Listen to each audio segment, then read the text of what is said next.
Welcome to Sanjay Pandey classes. Myself CP Singh, your biology teacher. हमने नया batch biology का start करा है, तो आप लोग इसे ज्वाइन कर सकते हैं।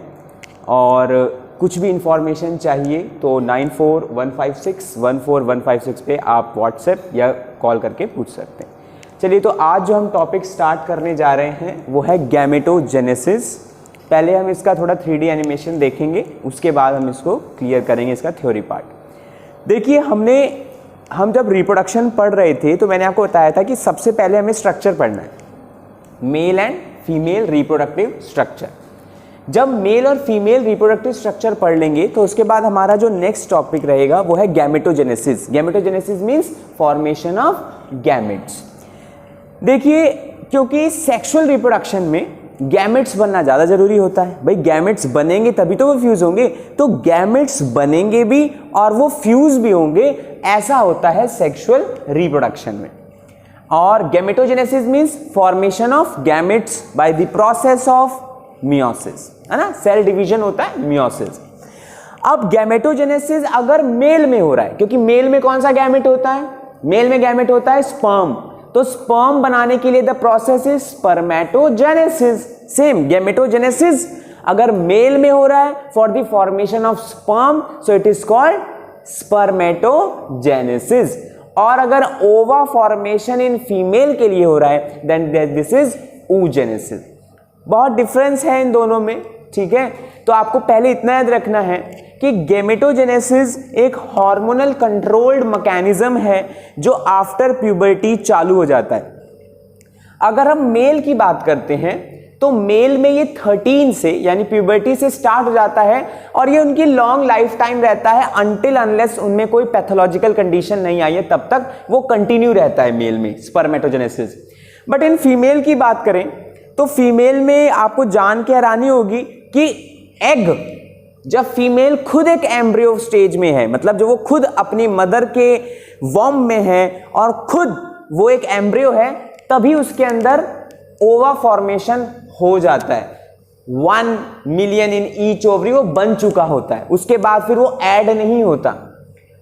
हाँ, अंटिल प्यूबर्टी तक आते आते डीजनरेट हो जाता है, 60,000 से 40,000 कुछ बचता है और फिर वो मेंस्ट्रुअल साइकिल में एंटर करता है। मतलब मेरा कहने का मतलब ये है कि मेल में जो स्पर्मेटोजेनेसिस है वो प्यूबर्टी से लेकर लॉन्ग लाइफ टाइम रहता है, ठीक है। यानी कहा जाए तो male is capable of producing gametes in his all life time, है ना। पूरी लाइफ टाइम वो गैमेट प्रोड्यूस कर सकता है। लेकिन फीमेल की बात करते हैं तो 13 से, जिसे मेनार्की बोलते हैं, जो फर्स्ट मेंस्ट्रुअल फ्लो होता है मेनार्की, और जो लास्ट मेंस्ट्रुअल फ्लो होता है मेनोपॉज होता है, वहां पे मेंस्ट्रुएशन बंद हो जाता है। But in male it is continue to life. चलिए इसको देखते हैं एक बार एनिमेशन, फिर इसको और समझते हैं। गैमेटोजेनेसिस। गैमेटोजेनेसिस प्रोसेस है जिसमें गैमेट बनता है। The primary sex organ the testis in male and produce sperm and ovaries in the female produce ओवा। यानी स्पर्म का फॉर्मेशन टेस्टिस में हो रहा है और एग का फॉर्मेशन किस में हो रहा है? ओवरी में। गैमेटोजेनेसिस हम 2 पार्ट में क्लासिफाई कर देते हैं, one is spermatogenesis and one is oogenesis। The spermatogenesis puberty में होता है स्टार्ट, और कुछ हार्मोन कंट्रोल प्रोसेस होता है like gonadotropin hormone from pituitary gland stimulate the secretion of 2 गोनेडोट्रोपिन्स। इसको एक बार देखिएगा।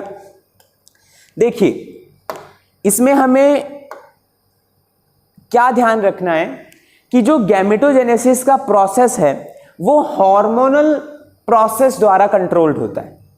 हमारा एक हार्मोन होता है, एक हमारा ग्लैंड है, the name of the gland is hypothalamus. Hypothalamus हमारा एक ग्लैंड होता है जो हमारे ब्रेन में प्रेजेंट है। ये क्या करता है? ये अपने अंदर से एक हार्मोन निकालता है which are known as GnRH। कौन सा हार्मोन निकालता है? GnRH। ये देखिए, गोनेडोट्रोपिन्स इसने निकाला अपने में से, और ये जो गोनेडोट्रोपिन होता है ये हाइपोथैलेमस से रिलीज हो रहा है। कहां से? हाइपोथैलेमस से। हाइपोथैलेमस से ये रिलीज होता है और ये पिट्यूटरी, फिर एक और ग्लैंड है, आपने 11th क्लास में पढ़ा होगा, पिट्यूटरी। पिट्यूटरी में एक एंटीरियर पिट्यूटरी था, एक पोस्टीरियर पिट्यूटरी।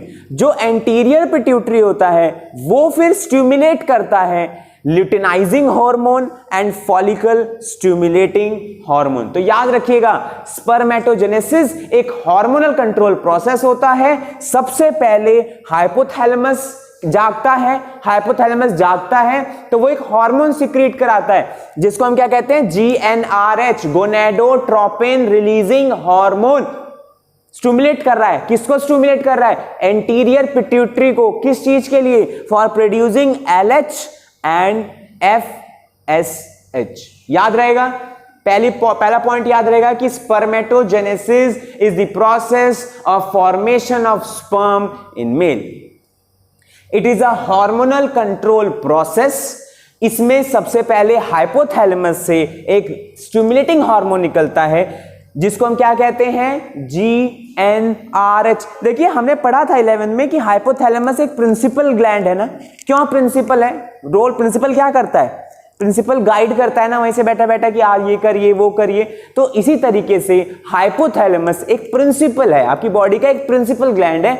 ये क्या करता है, ये आपके बाकी ग्लैंड को मतलब कंट्रोल करता है कि आप ये प्रोड्यूस करिए, आप ये मत करिए, आप वो करिए। तो ये प्रोसेस यहां करता है। तो जो हाइपोथैलेमस होता है वो किसको जगाता है, एंटीरियर पिट्यूटरी को। क्या सिक्रीट करने के लिए, for the secretion of luteinizing hormone and follicular stimulating hormone. Clear है यहां तक। अब देखिए जो LH है वो वर्क करता है लेडिक सेल्स। हमने लेडिक सेल्स को एक चीज क्या पढ़ी थी, it is also the interstitial cells which leads to the production of androgens. Androgens means किसकी बात यहां पे करी जा रही है, टेस्टोस्टेरोन की। फॉलिकुलर स्टिमुलेटिंग FH और सर्टोली सेल पे एक्ट करता है और for the work in the process of spermatogenesis. देखिए अब यहाँ पे बहुत अच्छा यहाँ पे दिख रहा है, हमने पढ़ा था, क्या था पढ़ा था हमने कि कौन से सेल प्रेजेंट होते हैं, स्पर्मेटोगोनिया। टेस्टिस में पढ़ा था, स्पर्मेटोगोनिया 46 क्रोमोसोम उसमें होते हैं और वो फिर माइटोसिस में जाता है। किसमें जाता है, माइटोसिस में। प्यूबर्टी तक, जब वो 13 तक है, वो क्या कर रहा है, अपने नंबर्स बढ़ाता है, अपने नंबर्स बढ़ाता है by the process of mitosis. This is known as primary spermatocyte. अगर आपसे पूछे प्राइमरी स्पर्मेटोसाइट में कितने क्रोमोसोम है, आंख बंद करके कहोगे 46, क्योंकि वहां पे माइटोसिस हुआ है। फिर इसके बाद मियोटिक डिवीजन करता है तो सेकेंडरी स्पर्मेटोसाइट फॉर्म करता है और फिर सेकेंड मियोटिक डिवीजन में यहां पे ये स्पर्मेटिड्स बन गए। क्या बन गए, स्पर्मेटिड्स। अच्छा स्पर्मेटिड्स क्यों कहा गया, स्पर्मेटिड्स मींस 4। सबसे पहले क्या था, स्पर्मेटोगोनिया। कितने क्रोमोसोम थे, 46। उसने क्या करा, कौन सा डिवीजन करा, माइटोटिक डिवीजन। कितने फॉर्म कर दिए, 2 सेल्स उसने फॉर्म करे, the name is primary spermatocyte. फिर उसने मियोटिक डिवीजन करा, वहां पे क्या बने, सेकेंडरी स्पर्मेटोसाइट। फिर सेकेंडरी स्पर्मेटोसाइट ने मियोटिक सेकेंड, पता है ये 2 पार्ट में होता है, one is meiosis 1 and one is meiosis 2। तो मियोसिस 1 में यहां पे 2 बना और जब मियोसिस सेकेंड हुआ तो बाकी के 4 बन गए। तो it leads to the formation of spermatids. Spermatids यानी ये 4 हैं। अब ये स्पर्मेटिड्स मैच्योर हो जाते हैं टू फॉर्मेशन ऑफ स्पर्मेटोजोआ।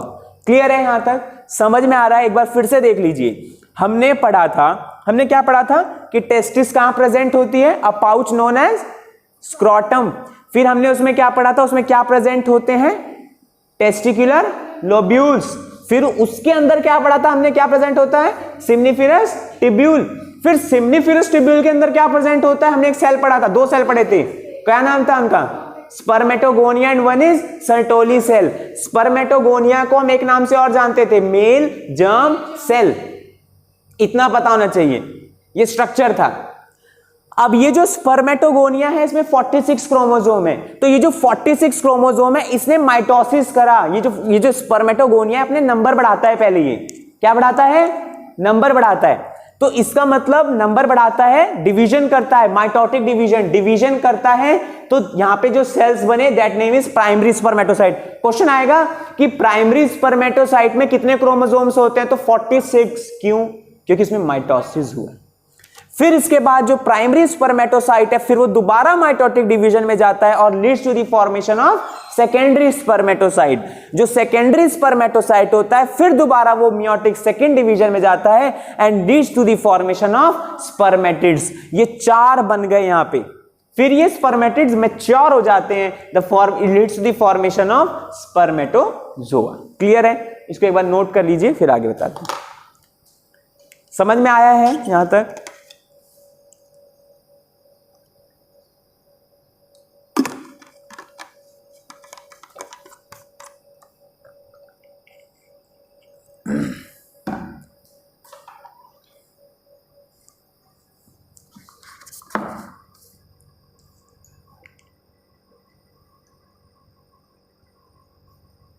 अच्छा, ये जो बना है ये स्पर्मेटिड्स है ना, जो लास्ट में बना है क्या है? स्पर्मेटिड्स। फिर ये आगे जाके क्या फॉर्म करेगा? Spermatozoa. This is known as spermiogenesis. ध्यान रखिएगा, वर्ड का फर्क होता है बस बायोलॉजी में। अभी जैसे हम क्या पढ़ रहे हैं, ये जो हमने पूरा पढ़ा दिस इज स्पर्मेटोजेनेसिस। ये क्या है? स्पर्मेटोजेनेसिस। लेकिन जो ये आपका स्पर्मेटिड्स बना है इससे ये देखिए पूरा प्रोसेस क्या है? The process whole is spermatogenesis. पता होना चाहिए, क्वेश्चन ये पता होना चाहिए कि फर्क क्या होता है, किसमें और किसमें फर्क क्या होता है। इसमें चलेगा नहीं है? अच्छा, इसलिए नहीं चलेगा इस पे। अच्छा देखिए एक है spermatogenesis. Spermatogenesis means formation of sperm, पूरा प्रोसेस यहां से लेके यहां तक। और एक वर्ड आपको आपकी एनसीईआरटी में मिलेगा स्पर्मियोजेनेसिस। क्या मिलेगा? मिल रहा है स्पर्मियोजेनेसिस। वो क्या होता है स्पर्मियोजेनेसिस? स्पर्मियोजेनेसिस मतलब transformation of spermatids into the spermatozoa is called spermiogenesis और spermatiosis भी इसको कहते हैं। ठीक है, क्या कहते हैं? spermatiosis। उसमें बुक में नहीं लिखा है, लिखना चाहो तो लिख सकते हो। SpermatioLisis स्पर्मेटियोलोसिस। ठीक है, स्पर्मियोजेनेसिस को भी कहते हैं। वही स्पर्मेटोजोआ फाइनली किस में चेंज हो जाता है? इन दी स्पर्म। लेकिन अब ये रिलीज नहीं होगा।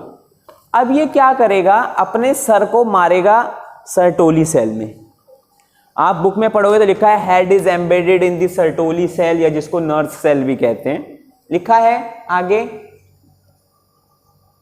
बाहर निकलने से पहले the head of the sperm is embedded in the Sertoli cells. जब वो सर्टोली सेल्स में एम्बेडेड होता है तो फिर इसके बाद वो बाहर रिलीज हो जाता है ना। वो जो पूरा हमें डक्ट पढ़ा था, कौन कौन सा डक्ट पढ़ा था? रेटी टेस्टिस, वास डिफरेंशिया, एपिडिडाइमस, वास डिफरेंस, फिर इजैकुलेटरी डक्ट, फिर यूरेथ्रा, ये पढ़ा था ना। फिर इस तरह से ये बाहर आ जाता है। क्लियर है यहां तक? समझ में आ गया? वर्ड्स का फर्क है। स्पर्मेटोजेनेसिस क्या है, स्पर्मियोजेनेसिस क्या है और स्पर्मिएशन क्या है। स्पर्मिएशन मतलब वो जो स्पर्मिएशन का मतलब क्या है? सर्टोली सेल्स में जो एम्बेडेड हो जाता है और फाइनली जो वो सेमनीफेरस ट्यूब्यूल से रिलीज होता है बाहर, दैट इज स्पर्मिएशन। याद रहेगा? चलिए आगे देखिए इसको जरा।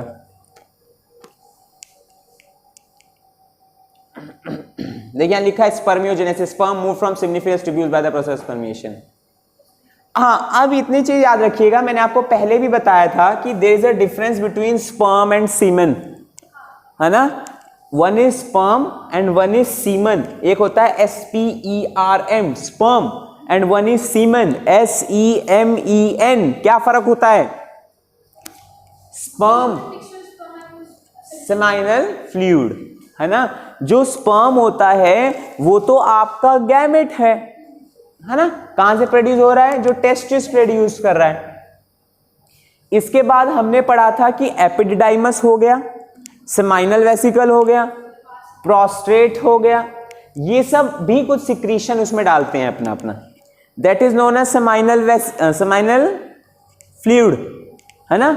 और जब स्पर्म और सेमाइनल फ्लूइड दोनों आपस में मिलके क्या बना रहे थे? सीमेन। क्लियर है यहां तक? समझ में आया? सीमेन का पीएच कैसा होता है? इट इज अल्कलाइन और acidic, so it is alkaline, ये एल्कलाइन होता है, याद रखिएगा, मिल्की अपीयरेंस। ठीक है, समझ में आया यहां तक पूरा? क्लियर है? क्लियर है? याद रखिएगा इस चीज को। और एक चीज याद रखिएगा,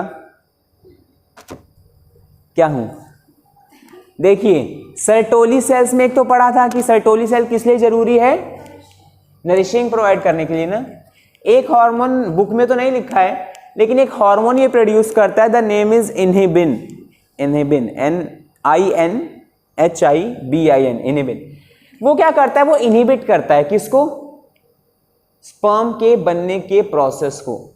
जब उसे लगता है कि नहीं अब स्पर्म की रिक्वायरमेंट नहीं है, तो वो क्या करता है, इनहिबिन हार्मोन को एक्टिवेट करा देता है सर्टोली सेल के थ्रू, और फिर फॉर्मेशन ऑफ स्पर्म बंद हो जाता है।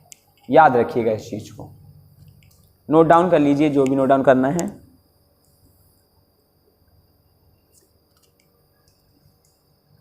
कर लिया ये नोट डाउन?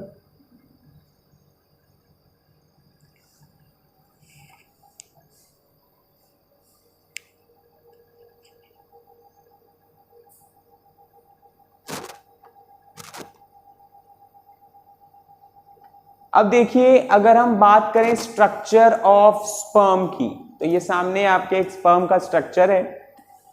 अगर हम स्ट्रक्चर ऑफ स्पर्म की बात करते हैं, तो स्ट्रक्चर ऑफ स्पर्म में आपको 4 पार्ट देखने के लिए मिलेंगे। One is head, neck, middle piece and tail. कौन कौन सा?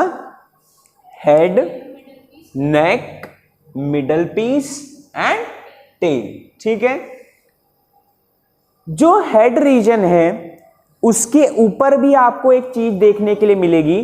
देख रहे हैं, एक्रोजोम, कैप है, टोपी पहनाया हुआ है, हेड के ऊपर टोपी है, क्या नाम है उसका? एक्रोजोम। उसमें एंजाइम होता है, क्या होता है? एंजाइम होता है। वैसे एक लाइसिन एंजाइम होता है इसमें, lysine. Which enzyme is? Lysine. देखिए ध्यान से सुनिएगा इस चीज को एक बार। मैंने आपको बताया कि जो स्पर्म का हेड है उसके ऊपर आपको एक कैप लाइक स्ट्रक्चर मिलेगी। The name of that cap like structure is acrosome. उसको क्या कहते हैं? एक्रोजोम।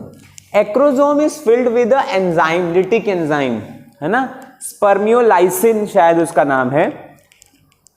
तो वो क्या करता है, क्योंकि आपको पता है कि 200 से 300 मिलियन स्पर्म प्रोड्यूस होता है, लेकिन एग से फर्टिलाइज एक ही हो पाता है। तो क्योंकि हमने पढ़ा था ना कि 200 से 300 मिलियन सिक्रीट तो होते हैं, लेकिन 60% होते हैं जिनका एक नॉर्मल स्ट्रक्चर होता है, और उस 60% में से 40% वो होते हैं जिनमें नॉर्मल मोटिलिटी हमें देखने के लिए मिल सकती है ना। तो इस तरीके से हमने एक स्ट्रक्चर पढ़ा था। तो अब उसमें हमने फिर आगे देखा था कि एक ही स्पर्म जाकर ओवा के साथ फर्टिलाइज होगा। तो वो क्या करता है, जो एक्रोजोम में लाइसिन एंजाइम होता है वो ओवा की वॉल को रप्चर कराता है, ठीक है, क्योंकि उसके आसपास कुछ वॉल्स होती है, कोरोना रेडिएटा, ये आगे पढ़ाऊंगा। तो वो उसको क्या करता है, लाइसिन करा के तब जाके ओवम से जाके फ्यूज होता है। तो यानी मेन जो चीज अभी आपको याद रखनी है कि जो स्पर्म है, स्पर्म के स्ट्रक्चर जो हेड पार्ट होता है उसके ऊपर आपको एक्रोजोम मिलेगा, कैप लाइक स्ट्रक्चर। उसके अंदर कुछ एंजाइम होते हैं, ठीक है, क्या होते हैं? एंजाइम होते हैं, लाइसिन एंजाइम्स होते हैं। फिर हेड है आपका, फिर नेक आता है, फिर मिडल पीस, फिर टेल। मिडल पीस में माइटोकॉन्ड्रिया होते हैं जो एनर्जी प्रोवाइड करते हैं, यानी पावर हाउस है किसके? स्पर्म के। एक चीज और याद रखिएगा, देखिए मैंने आपको बताया था कि स्पर्मेटिड से जब स्पर्मेटोजोआ बनता है the process is known as spermiogenesis. Spermiogenesis याद रखिएगा, स्पर्मेटोजेनेसिस अलग है, स्पर्मियोजेनेसिस अलग है, और स्पर्मिएशन अलग है, तीनों चीज अलग है। तो जो स्पर्म होता है, स्पर्मेटिड्स होता है, वो स्पर्मेटोजोआ में मैच्योर हो जाता है, and this is known as spermiogenesis. This is known as spermiogenesis. और जो आपका बना है स्पर्मेटोजोआ और स्पर्मेटिड में थोड़ा फर्क होता है। जो स्पर्मेटिड होता है ना उसका थोड़ा वेट ज्यादा होता है, स्पर्म, और जो स्पर्म बनता है उसका मतलब स्पर्मेटोजोआ बनता है उसका वेट कम होता है। जो स्पर्मेटिड होता है ना उसमें गोल्गी बॉडीज होता है। क्या होता है? Golgi bodies. और ये सबसे इंपॉर्टेंट पॉइंट है जो मैं बता रहा हूं, जो स्पर्मेटिड्स होता है उसमें क्या प्रेजेंट होता है? Golgi bodies.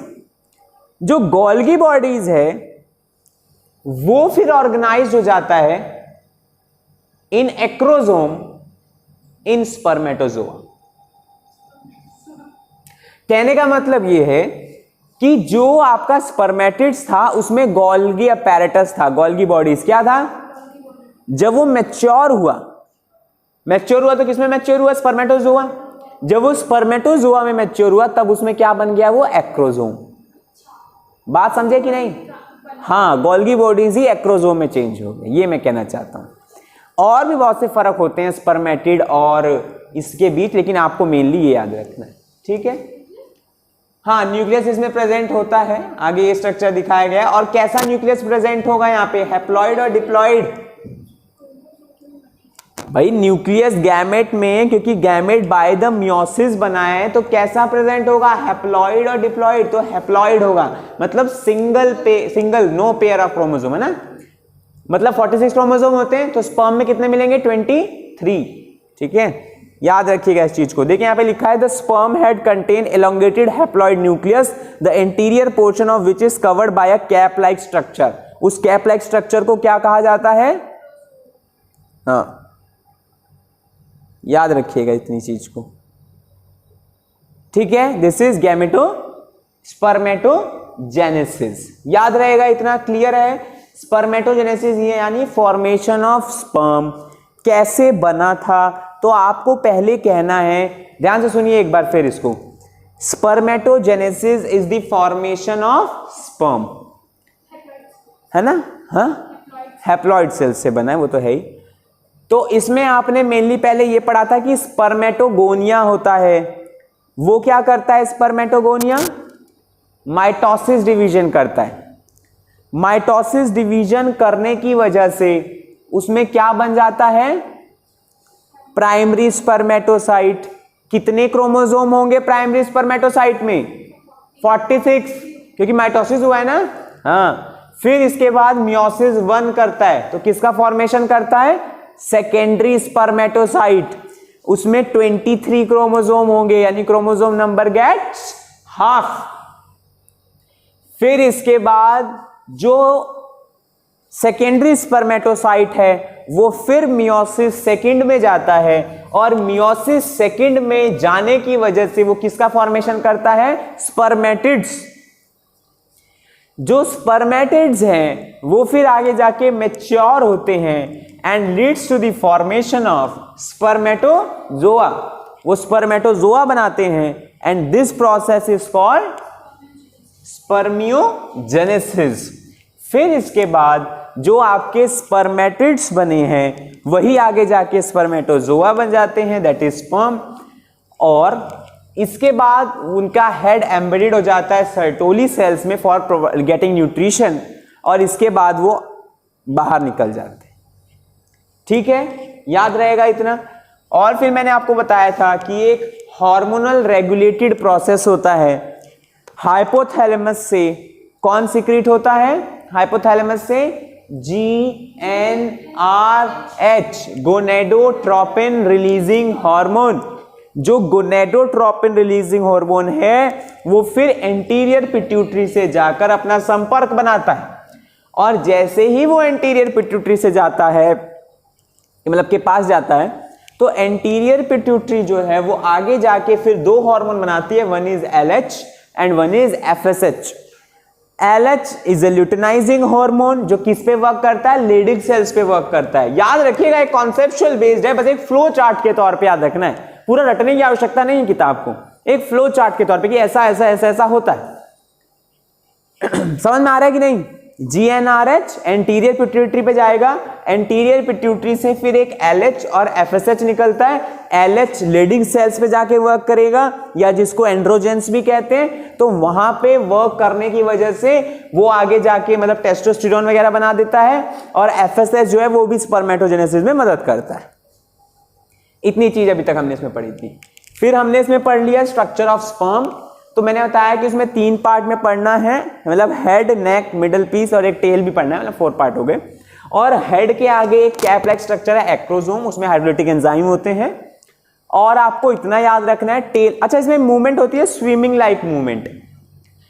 इसमें ये कहा है कि एक डाटा के अनुसार, एग्जैक्ट तो नहीं, पूरा एग्जैक्ट डाटा तो नहीं मेरे को याद है, लेकिन 0.3 मिलीमीटर पर सेकंड शायद इसकी स्पीड होती है स्पर्म की। मतलब कहने का मतलब ये है, एग्जैक्टली मैं ये कहना चाहता हूं कि जैसे मान लीजिए वेजाइना से अगर वो उसका मतलब क्या कहते हैं उसको, इजैकुलेशन होता है, इजैकुलेशन मतलब निकलना स्पर्म का बाहर, तो अगर वेजाइना में स्पर्म का इजैकुलेशन होता है तो उसको फर्टिलाइजेशन कहां होता है? एम्प्यूला में पढ़ा था, एनसीईआरटी कहती है कि एम्प्यूला में फर्टिलाइजेशन होता है। तो वहां तक पहुंचने के लिए लगभग उसको 30 मिनट लगते हैं। By the movement of swimming movement करता है वो, ठीक है, टेल जो है स्विमिंग मूवमेंट कराती है, याद रखिएगा इस चीज को। तो टेल नेसेसरी है for the purpose of movement, याद रखिएगा 30 मिनट लगभग उसे लगता है वहां तक पहुंचने तक, at the site of fertilization, fertilization की साइट तक। फिर दूसरी चीज आपको याद रखनी है, एक बार में 200 से 300 मिलियन स्पर्म का इजैकुलेशन होता है, 60% का नॉर्मल स्ट्रक्चर होता है, और उस 60% के जो 40% हैं उनमें नॉर्मल मोटिलिटी होती है, which can have ability for the fertilization. आसान लगा है? ठीक है, समझ में आया है? ये था स्पर्मेटोजेनेसिस। एक बार इसको रिवाइज कर लीजिए बुक से, इसके बाद पढ़ेंगे oogenesis। देखिए, अब गैमेटोजेनेसिस का पहला पार्ट हमने पढ़ा था स्पर्मेटोजेनेसिस, और सेकंड पार्ट क्या है? oogenesis। oogenesis means formation of egg, ओवा। अब इसको जानने से पहले, जैसे हमने टेस्टिस को जाना, जब हमने पहले टेस्टिस को जाना तब हमें पता चला स्पर्मेटोजेनेसिस के बारे में, अब हम पहले ओवरी को जानेंगे। हमने पढ़ा था जब हम फीमेल रिप्रोडक्टिव स्ट्रक्चर पढ़ रहे थे, तो उसमें हमने पढ़ा था कि कितनी ओवरी प्रेजेंट होती है? 2 ओवरी प्रेजेंट होती है ना, और लिगामेंट से अटैच होती है विद द एब्डोमिनल वॉल, ठीक है।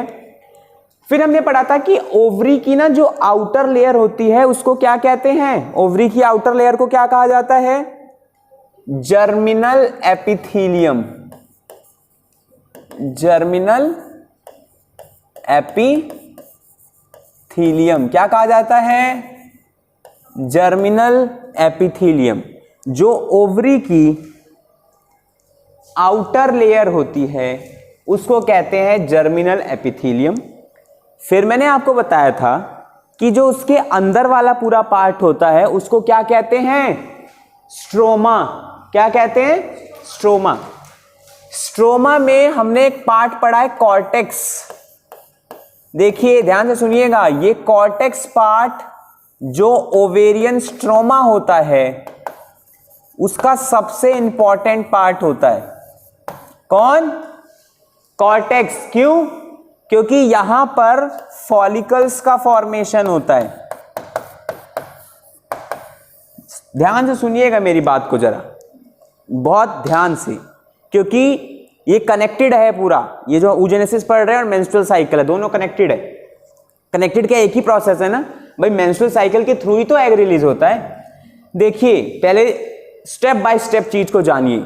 सबसे पहले हमने पढ़ा है ओवरी। ओवरी में हमने क्या चीज पढ़ी थी कि जो ओवरी है वो हमारा पेयर ऑफ ओवरी प्रेजेंट होता है और जो एब्डोमिनल वॉल से अटैच होती है। ओवरी की जो आउटर लेयर होती है उसको जर्मिनल एपिथीलियम कहा जाता है, उसके अंदर वाले पार्ट को स्ट्रोमा कहा जाता है। इतना याद रहेगा। ओवरी की बाहरी लेयर जर्मिनल एपिथीलियम, और जर्मिनल एपिथीलियम से अंदर वाले लेयर को क्या कहते हैं? किसकी मां?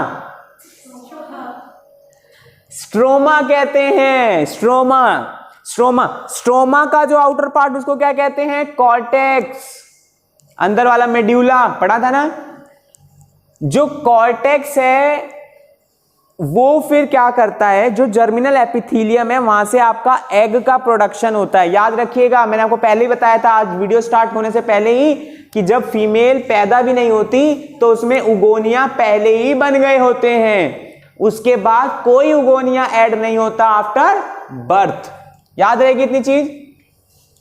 जो अगर कहा जाए तो oogenesis का प्रोसेस भगवान ने फीमेल में तभी दे दिया जब वो खुद पैदा नहीं हुई। यानी oogenesis is initiated during the embryonic development of the female, जब वो खुद एम्ब्रॉनिक स्टेज में, जब वो खुद फिटल स्टेज में। जो जर्मिनल एपिथेलियम होता है, कौन सा एपिथेलियम? कंफ्यूज तो नहीं हो रहे ना? ओवरी की लेयर की बात कर रहा हूं, जर्मिनल एपिथेलियम की। जर्मिनल एपिथेलियम की लेयर जो है वो उगोनिया प्रोड्यूस करती है। क्या प्रोड्यूस करती है? उगोनिया। ध्यान रखिएगा, क्या प्रोड्यूस करती है? उगोनिया।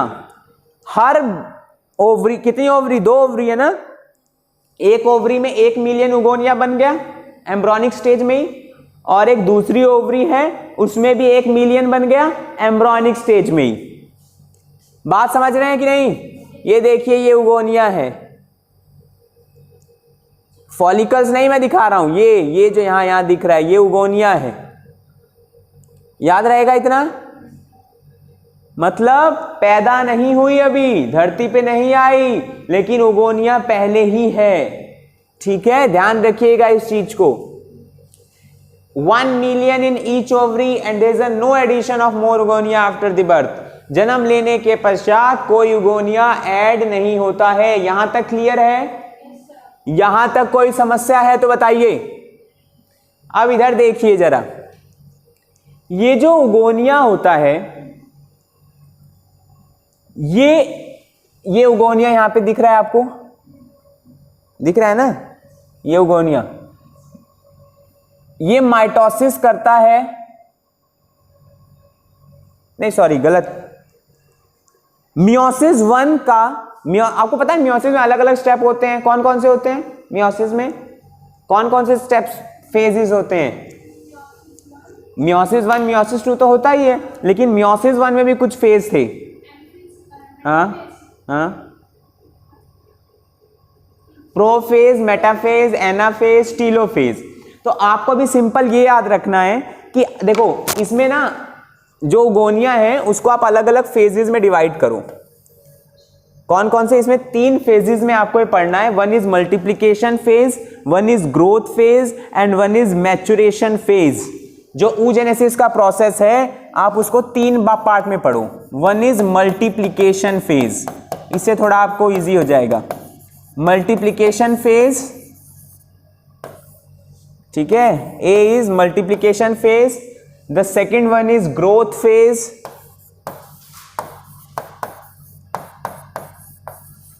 and the third one is maturation phase। 3 phase में आपको इसको याद रखना है। कौन कौन से फेज हैं बोलिए? मैच्यूरेशन फेज, ग्रोथ फेज और मल्टीप्लिकेशन फेज, फिर ग्रोथ फेज, फिर मैच्यूरेशन फेज। आप सबसे पहले मल्टीप्लिकेशन फेज सुनिएगा ध्यान से। मल्टीप्लिकेशन फेज में क्या होता है, यहीं पे लिख देता हूं मैं इधर ही। अगर हम बात करते हैं मल्टीप्लिकेशन फेज की, अगर हम बात करते हैं मल्टीप्लिकेशन फेज की, तो इस फेज में देखिए क्या होता है। आपने पढ़ा कि जब जन्म लिया तभी उगोनिया बन गया, तभी उगोनिया बन गया ना। यहां पे बस वो माइटोसिस करके अपने नंबर को बढ़ा रहा है बस, इसीलिए इसको कहा गया है मल्टीप्लिकेशन फेज। क्या कहा गया है? Multiplication phase. अपनी एनसीईआरटी में एक बार देखिएगा, एक लाइन लिखी होगी, oogenesis is initiated during the embryonic development stage. जब वो खुद एम्ब्रॉयनिक स्टेज में होता है तभी उगोनिया बन चुका होता है, उसके बाद कोई उगोनिया नहीं आता, बस वहां पे माइटोटिक डिवीजन होता है और प्राइमरी oocyte बनता है। समझ में आ रहा है? पहले फेज की बात हो रही है। कौन सा फेज है? Multiplication phase. क्या हो रहा है इसमें? कुछ नहीं हो रहा है इसमें, मतलब हो रहा है, इतना कुछ नहीं हो रहा है कि जो ना समझ में आए। कहने का मतलब ये है, मतलब ये है कि उगोनिया बन गया ना, जब बच्ची पैदा हो गई उसके बाद से उसमें सिर्फ मल्टीप्लिकेशन होगा, उगोनिया के नंबर बढ़ेंगे और कोई नया उगोनिया नहीं आ रहा है, जो है वही माइटोसिस कर रहे हैं, इसलिए इसको क्या कहा गया है? Multiplication phase. दूसरा आगे देखिए, दूसरा फेज होता है ग्रोथ फेज। यहां पे आप देख रहे हैं ये माइटोसिस ही करा है इसने, यहां तक क्या करा है? अरे माइटोसिस करा है ना, ये उगोनिया था, इसने माइटोसिस करा। तो कौन सा फेज है ये? मल्टीप्लिकेशन फेज, जहां पे इसने सिर्फ क्या करा है? मल्टीप्लिकेशन करा है by the process of mitosis division. 11th class का टॉपिक था। माइटोसिस डिवीजन में नंबर ऑफ क्रोमोसोम सेम रहते हैं, याद है? दूसरा आगे देखिए, दूसरे में अब यहां पे क्या लिखा दिख रहा है आपको लोगों को? ये नहीं भी दिख रहा है तो मियोसिस 1 लिखा है, मियोसिस 1। अब देखिए ये जितने भी यहां पे बन रहे हैं oocytes, ये मियोसिस 1 करते हैं और उसमें भी ये एक स्टेज में फंसे रहते हैं, उसको कहते हैं प्रोफेज। प्रोफेज 1 किसमें फंसे रहते हैं? प्रोफेज 1 किसमें? ये जो यहां पे बने हैं ना oocyte कई सारे, ये प्रोफेज 1 में फंसे रहते हैं और प्राइमरी oocyte फॉर्म करते हैं। क्या फॉर्म करते हैं? Primary oocyte। क्या फॉर्म करते हैं? Primary oocyte। ये प्यूबर्टी एज तक इतना ही आता ही है। समझ में आ रहा है? क्लियर है यहां तक? तो आपकी बुक में लिखा भी है कि उगोनिया डिवीजन स्टार्ट हो जाता है और प्रोफेज 1 में मियोटिक डिवीजन अरेस्ट हो जाता है, और फिर इसके बाद ध्यान से सुनिएगा अब यहां पे क्या होता है। अब यहां तक सिर्फ इस स्टेज की बात कर रहा हूं मैं। अब जब तक मियोसिस, ये माइटोसिस लिखा है, ये मियोसिस 1 है, ध्यान रखिएगा इस चीज को। हाँ मियोसिस 1 है और ये भी अभी डिप्लॉयड ही रहेगा। यहां पे जो बना है वो प्राइमरी oocyte है। क्या है? Primary oocyte। This is primary oocyte, this is oocyte, this is primary oocyte। याद रखिएगा इस चीज को। ये उगोनिया है जो यहां पे आपने पढ़ा है, उगोनिया, ये उगोनिया है। फिर मैंने आपको बताया क्या कि जो उगोनिया होता है वो माइटोसिस डिवीजन करता है, अपने नंबर बढ़ाता है। फिर जो वो उगोनिया नंबर बढ़ाया जिसने, प्यूबर्टी तक 13 साल तक वो मियोसिस करता रहता है। और कितना मियोसिस कर पाता है? प्रोफेज 1 तक। उसमें भी प्रोफेज 1 में भी कई सारी स्टेजेस थी ना, याद तो नहीं होगा, लेकिन उसमें भी डिप्लोटीन में वो फंसा रहता है। डिप्लोटीन डाइकनेसिस पढ़ा था LZ पढ़, मैंने मॉर्निंग बताया था, LZ पढ़, लेप्टोटीन, जाइगोटीन, डिप्लोटीन, डाइकनेसिस। तो ये यहां पे डिप्लोटीन में फंसा रहता है। तो देखिए ये oocyte है और ये प्राइमरी oocyte है। समझ में आ रहा है? तो 13 साल तक क्या बचा? क्या मिला 13 साल पे? प्राइमरी oocyte प्यूबर्टी पर। समझ में आ रहा है? अब जो ये प्राइमरी oocyte है, अब हर महीने जो मेंस्ट्रुअल साइकिल चलती है उसमें एक प्राइमरी oocyte आगे आता है, सब नहीं, ओनली 1। या कभी कभार हो सकता है दोनों ओवरी से आ गया, मल्टीपल भी हो जाता है। कभी किसी को होता है ना बहुत सारे एक साथ 2 बच्चे पैदा हो गए, एक साथ 3 बच्चे पैदा हो गए, 8 बच्चे पैदा हो गए, ये भी न्यूज में आता है। कैसे पैदा हो गए? क्योंकि प्राइमरी oocyte एक से ज्यादा आ गया साइमल्टेनियसली। वैसे होता है हर महीने में एक ओवरी से एक oocyte आता है बाहर, प्राइमरी oocyte। अब सुनिएगा मेरी बात को ध्यान से। प्राइमरी oocyte बाहर नहीं आता, बाहर क्या आता है वो भी देखते हैं, पहले ये समझो। मतलब प्राइमरी oocyte एक्टिवेट होता है, ये अभी सब ओवरी के अंदर चल रहा है, अभी सब ओवरी के अंदर चल रहा है। समझ में आ रहा है? कंफ्यूज तो नहीं हो रहे? देखिए ये ओवरी के अंदर उगोनिया प्रेजेंट है, ये प्राइमरी oocyte है ना। अब देखिए प्राइमरी oocyte के बाद क्या यहां पे आपको दिख रहा है? Primary follicle. फॉलिकल क्या होता है? जो प्राइमरी oocyte है ना उसके आसपास ग्रैन्युलोसा सेल, एक टाइप के सेल होते हैं, उनकी लेयर आ जाती है। क्या बोल रहा हूं मैं? समझ में आ रहा है नहीं? प्राइमरी oocyte के आसपास ग्रैन्युलोसा सेल्स की लेयर आ जाती है और वो प्राइमरी फॉलिकल्स बनाता है। प्राइमरी फॉलिकल्स के बाद उस पे कुछ और लेयर्स आ जाती है तो वो सेकेंडरी फॉलिकल्स बनाता है। सेकेंडरी फॉलिकल्स के ऊपर कुछ और लेयर आ जाती है तो वो टर्शियरी फॉलिकल्स बनाता है। लेकिन ये बहुत इंपॉर्टेंट फॉलिकल होता है, सुनिएगा क्यों। जो टर्शियन फॉलिकल होता है, टर्शियरी फॉलिकल, उसमें कैविटी होती है, खाली जगह होती है जिसको कहते हैं एंट्रम। क्या कहते हैं? एंट्रम। याद रखिएगा, देखिए बहुत आसान है। उगोनिया, प्राइमरी ऊसाइट, एंटर मतलब काम कौन कर रहा है? प्राइमरी। हर महीने कौन जा रहा है? एक प्राइमरी ऊसाइट। प्राइमरी ऊसाइट पे कुछ ग्रैन्युलोसा सेल की लेयर आ रही है, ग्रैन्युलोसा सेल की लेयर आ रही है तो वो प्राइमरी फॉलिकल बना रहा है। फिर प्राइमरी फॉलिकल पे और लेयर आ रही है तो सेकेंडरी फॉलिकल बना रहा है। जैसे मान लीजिए ये सेकेंडरी फॉलिकल है, अगर सेकेंडरी फॉलिकल पे और लेयर आ रही है तो टर्शरी। लेकिन टर्शरी फॉलिकल्स में देख रहे हो, यहां पे कैविटी दिख भी रही है, इधर दिख रही है ना, ये जो कैविटी दिख रही है इसको एंट्रम कहते हैं। इसमें फ्लूइड प्रेजेंट होता है। क्या प्रेजेंट होता है? फ्लूइड। अब धीरे धीरे ये जो बीच में आपको दिख रहा है ये आपका उगोनिया है, वही प्राइमरी वाला भी, ठीक है? हाँ, प्राइमरी वाला। समझ में आ रहा है कि नहीं?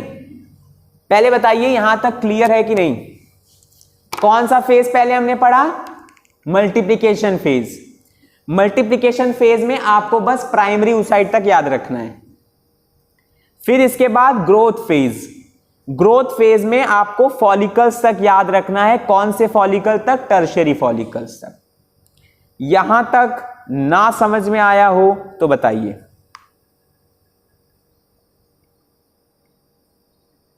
बोलिए, समझ में आ गया? अब ध्यान से सुनिएगा, टर्शियरी समझ में आया कि नहीं?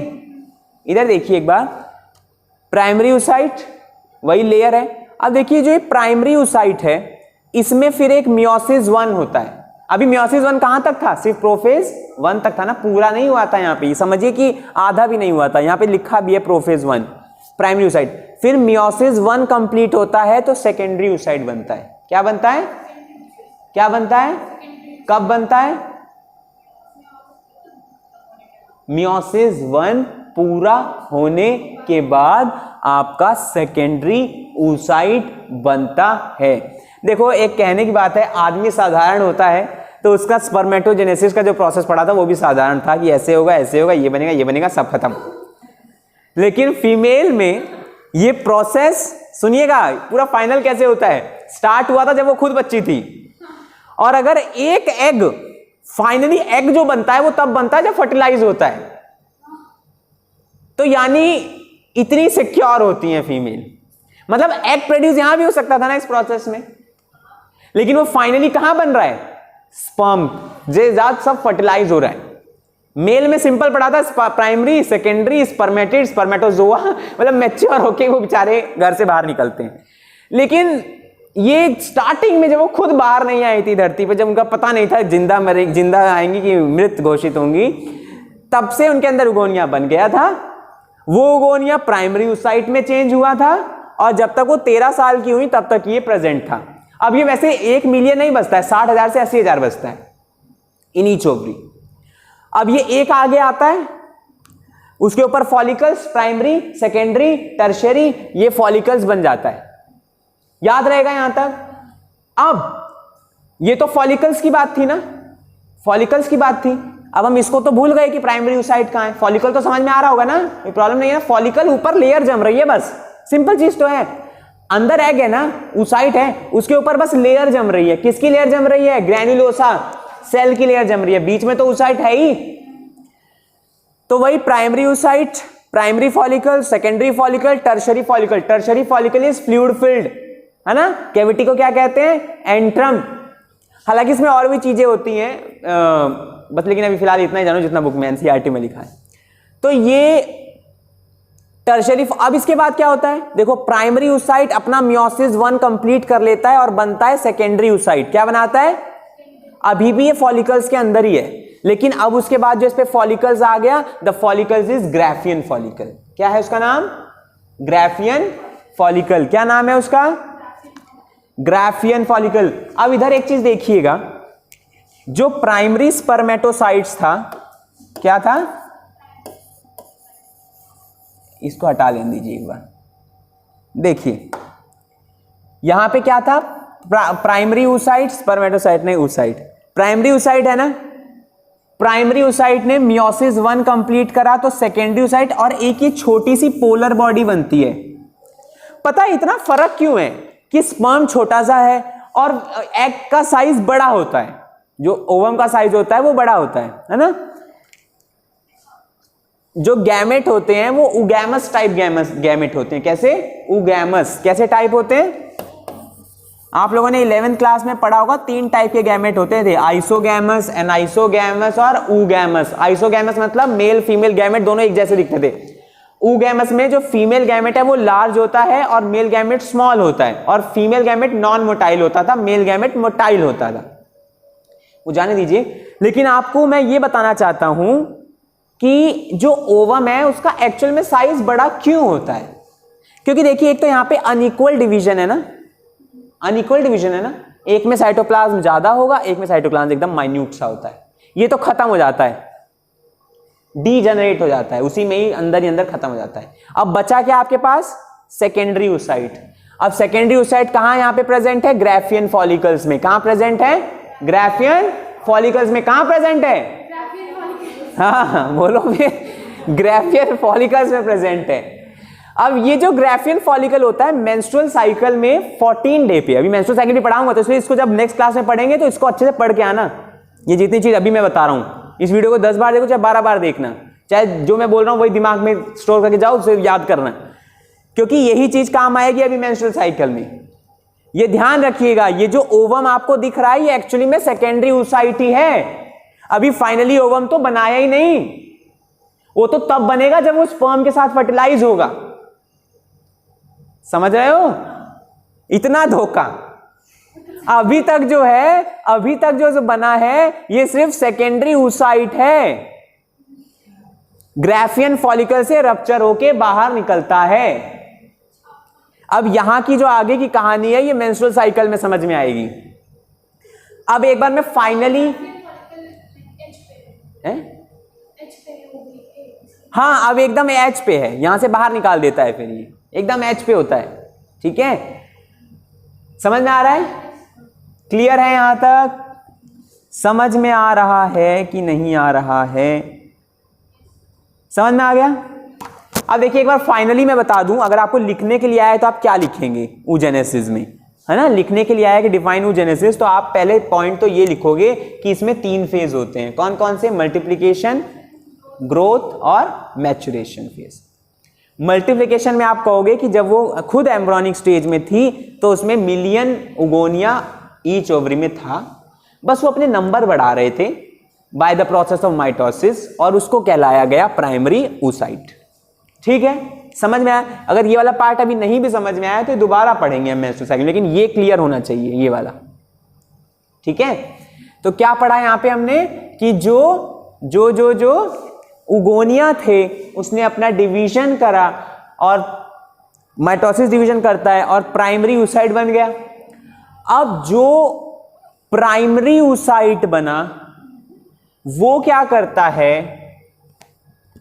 मियोसिस, प्राइमरी oocyte जो बना वो प्रोफेज 1 में एंटर करता है।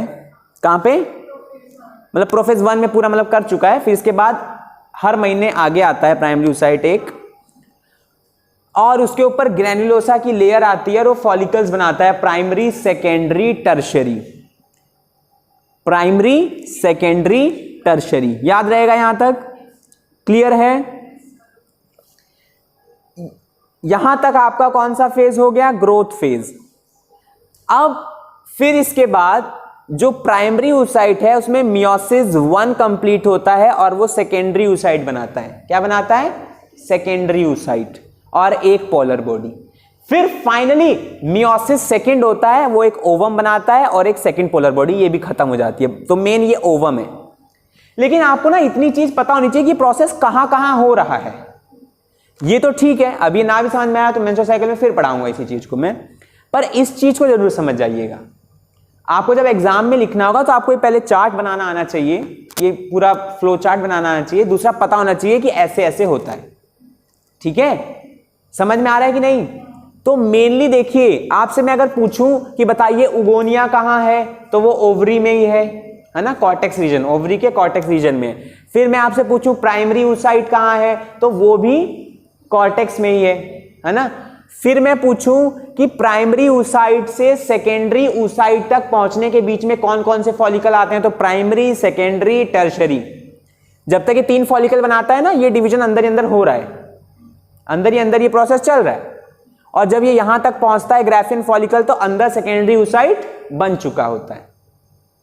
फिर जब ये बाहर निकाल देता है, तो ये वाला जो डिवीजन है, ये फाइनल डिवीजन तब होता है जब फर्टिलाइजेशन होता है। समझ में आ रहा है? क्लियर है यहां तक? तो ये आपका प्रोसेस था, द नेम इज oogenesis। तो अभी जो आज हमने पढ़ा है, ये एक हमने पढ़ा है स्पर्मेटोजेनेसिस और एक हमने पढ़ा है oogenesis। तो एक बार अपने बुक से इसको रीड कर लीजिए, इसके बाद मैं डिफरेंस बताऊंगा स्पर्मेटोजेनेसिस और oogenesis में।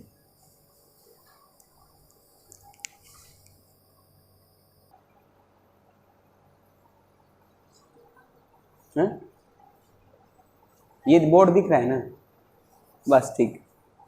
देखिए, डिफरेंस बिटवीन, क्या क्या डिफरेंस आप बता सकते हो? वन इज स्पर्मेटोजेनेसिस और एक oogenesis। आप ही लोग सोच सोच के बताइए, सब ऐसे सोच के बता दो, नहीं कमेंट में लिख के बता दो। कमेंट में नहीं, अभी ऐसे ही बोलिए, बताइए। स्पर्मेटोजेनेसिस में कहां पे होता है स्पर्मेटोजेनेसिस? अरे मेल में होता है ना, मेल में भी कहां होता है? टेस्टिस में। और ये कहां होता है? ओवरी में। पहला डिफरेंस तो यही हो गया कि ये टेस्टिस में टेक प्लेस होगा, और ये कहां पे टेक प्लेस होगा? यहां पे कोई पोलर बॉडी नहीं बनती, यहां पे वैसे तो 3 पोलर बॉडी बनती है, याद रखिएगा, आपकी बुक में 2 ही दी गई है। 3 पोलर बॉडी पता है कहां से हो जाती है? जो फर्स्ट पोलर बॉडी है ना, वो भी डिवाइड करती है, शायद इसी वजह से 3 पोलर बॉडी हो जाती है। बात समझ रहे हो कि नहीं? या सिंपल याद रखो, इसमें पोलर बॉडी बनती है, इसमें नहीं। उल्टा कह दिया क्या? इसमें नहीं बनती है, इसमें बनती है, 3 बनती है। याद रहेगा इतना? समझ में आ गया? क्लियर है यहां तक? इसमें क्या था कि जो स्पर्मेटोगोनिया है, एक स्पर्मेटोगोनिया से कितने स्पर्मेटोजोआ बन रहे थे? 4 ना, 4 बन रहे हैं ना। इससे क्या हो रहा था? एक उगोनिया से एक ही ओवम बन रहा है। ठीक है। और सबसे इंपॉर्टेंट डिफरेंस, जो स्पर्म रिलीज हो रहा है वो मतलब उसका कंप्लीट डिवीजन हो चुका है। ठीक है, बिफोर इजेक्शन फ्रॉम टेस्टिस, यानी टेस्टिस से बाहर आने से पहले, मतलब साधारण ये है कि वो पूरा मैच्योर होके बाहर आ रहा है ना। लेकिन इसमें क्या होता है, इसमें ध्यान से सुनिएगा, बहुत इंपॉर्टेंट, जो रिलीज होता है ना मेंस्ट्रुअल साइकिल में, मेंस्ट्रुअल साइकिल में जो रिलीज होता है वो सेकेंडरी oocyte होता है। यहां तक क्या बस कंप्लीट हुआ था, यहां तक बस फर्स्ट मियोसिस या कर चुका है, यहां तक बस। ये सेकेंडरी oocyte जो रिलीज हुआ है, ये फैलोपियन ट्यूब में जब स्पर्म के साथ फर्टिलाइज हो जाता है, तब जाके ये सेकेंड मियोटिक डिवीजन कंप्लीट करता है और फिर यहां पे फाइनली ओवम बनता है। तो ये फर्क होता है स्पर्मेटोजेनेसिस और oogenesis में। क्लियर है यहां तक? क्या डिफरेंस है, क्या नहीं? क्लियर है? तो ये आपका आज का टॉपिक था गैमेटोजेनेसिस। मेंस्ट्रुअल साइकिल अभी नहीं पढ़ाएंगे, वो नेक्स्ट क्लास में पढ़ाएंगे, क्योंकि वो बहुत बड़ा टॉपिक है। पहले इसको समझ लीजिए, अच्छे से पढ़ लीजिएगा, फिर भी ना समझ में आए तो पूछिएगा। ठीक है? Okay, thank you.